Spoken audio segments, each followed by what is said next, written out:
into one of my talking points, because I want to talk about, like, I can't just talk all these great things about Brian Norman Jr. and how I thought he was going to knock out Devin Haney in 7 or less, and all this foolishness that I said that was proven to be foolishness after the fight. I gotta also give some flack, a little bit of flack to Brian Norman Sr. I love Brian Norman Sr. Like, Brian Norman Sr. is awesome, but my biggest disappointment from this fight from Brian Norman Sr. was the fact that you had 3.5, 4 months to game plan for Devin Haney, and you didn't have an answer for the clinches. And if you guys go back and you watch my 1 or 22 minute breakdown that I did back in July of this fight, one of the things I said, in fact, the main thing I said in that video was the key to victory for Norman or Haney will be who wins the battle of the clinch. Because I knew the clinch. I knew that the clinches were coming from Devin Haney, right? I knew there was gonna be a lot of clinching going on. But I thought Norman was physically strong enough to deal with the clinching, and he didn't have an answer for it. And the fact that not only did he not have an answer for it, but it just looked like it looked like there was no rhyme or reason to how to handle those clinches. So to me, that's my biggest takeaway. And I'm not against, like, I'm a big believer in, to answer your question about should Norman get another high level trainer to be with his dad. Now look, I'm a big believer in in sticking with people that got you to the dance. I'm big on loyalty, right, in my own personal life. So big part of me is saying, you know what, he should stick with his dad. They got this far together. They can turn it around, and I still do think they can turn it around. But you get to a place in boxing, okay, you can beat the Sazakis of the world, right? Sasaki, strong fighter, can punch, right? Santillan, volume guy, strong, very good win, can punch. But you get to a point where, okay, once you start beating these contenders, and then you fight these high level guys, there's never, like, at that top level, there's not that much of a difference. And I can speak to this for myself, my own personal, like, involvement in boxing, with being part of Team Leo with Angelo Leo. Like, all these guys in the featherweight division, like your Rafael Espinoza, your Nick Ball, Stephen Fulton, all those guys, they're all really, really good. When you start fighting guys who are champions, you got to understand, no matter what you guys, the boxing fans, think, they don't just hand out world titles in most cases, right? You there was something you did to win that belt or be in position to win that belt, and the margins are this small. Like, they're this small. You're always one adjustment away from winning a fight or losing a fight. So do I think he should can his dad? No, I don't, because I think his dad is a good trainer. I think, anybody who builds a fighter from being a kid and gets into the world title, that you are a solidified, like, top trainer, right? So I don't want to take away from Senior. I think he is a fantastic coach. He got it. No matter how bad he performed against Haney or didn't perform against Haney, his dad can coach, right? But it gets to a point where I personally think he should add, just a different voice to the camp. Another trainer to the camp, to give him some new ideas, because we saw Norman in there fall, especially in the later rounds. A lot of times he would smother himself, and that's not a new problem. I mean, he had that problem in the Quentin Randall fight, and it showed up again in the Haney fight. So what I'm saying is, like, when you get to that top level, all these guys are good. All these guys are awesome fighters, and it's the smallest things that separate the very good from the great. So it just comes down to, do you want to be very good, or do you want to be great? And I feel like a fighter is only as good as his team, and there comes a point where you gotta consider adding someone to the team. And it takes humility. Like, it takes humility. And Brian Norman Sr., I know, is a very practical guy. You know what? Damn it, he should be. This is a guy that's a blue collar man. He was in the boxing game. He had a career where he was brought in as the B side to lose many times. He fought Jean Pascal when Jean Pascal was like 18-0.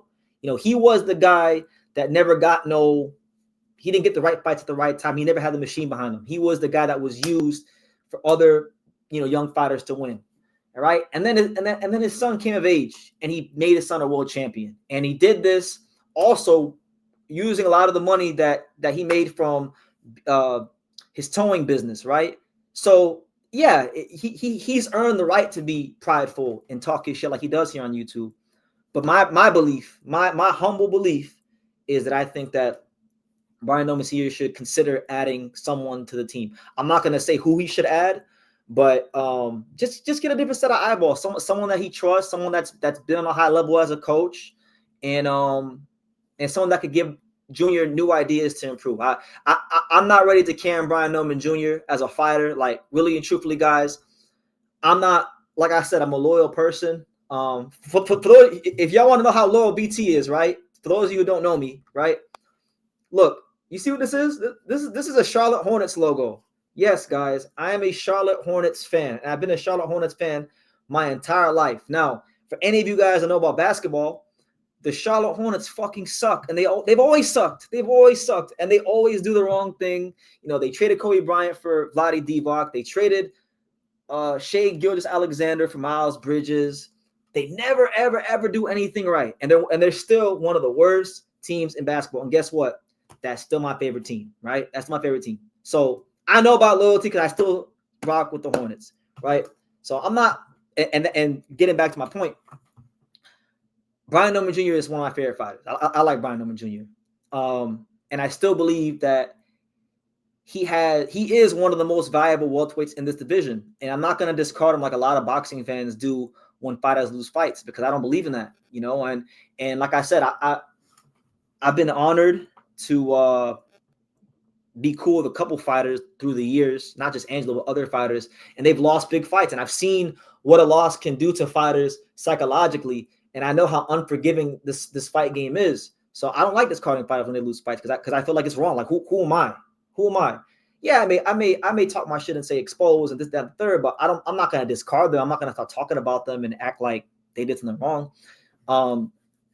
Brian Noman Jr. just has to, all the same qualities that made him champion, he has to maintain those qualities. Now is when the greatness really starts, because as the old saying goes, adversity introduces a man to himself. Like, you don't really know in life or in boxing how great you really are, anything, until you get some adversity, right? And so now he has adversity. He has a loss on his record. And there's a lot of good fights out there for him. You still got, you got Rohan Polanco, you got Stanianis, you got Karen if they want to go down that route. That you got Giashov. Like, there's good fights. There's good fights to be made. Tiger Johnson, another top-ranked guy. So look, man, it really just depends on how he responds to the loss, and I'm not going to discard him. I think Brian Noman Jr. Not I think. It ain't an I think. I know Brian Noman Jr. has a great mentality towards boxing and towards life. And I don't think those things change because you lose a big fight. If anything, if Brian Noman, the person and mentally is who I think he is, those things actually get amplified, because when you have a setback in life, you want to do better. You want to figure out, okay, what did I do wrong? How can I correct these things? And I think it'll come back. So personally, I feel like Top Rank should let Brian Noman Jr.'s next fight be in Atlanta.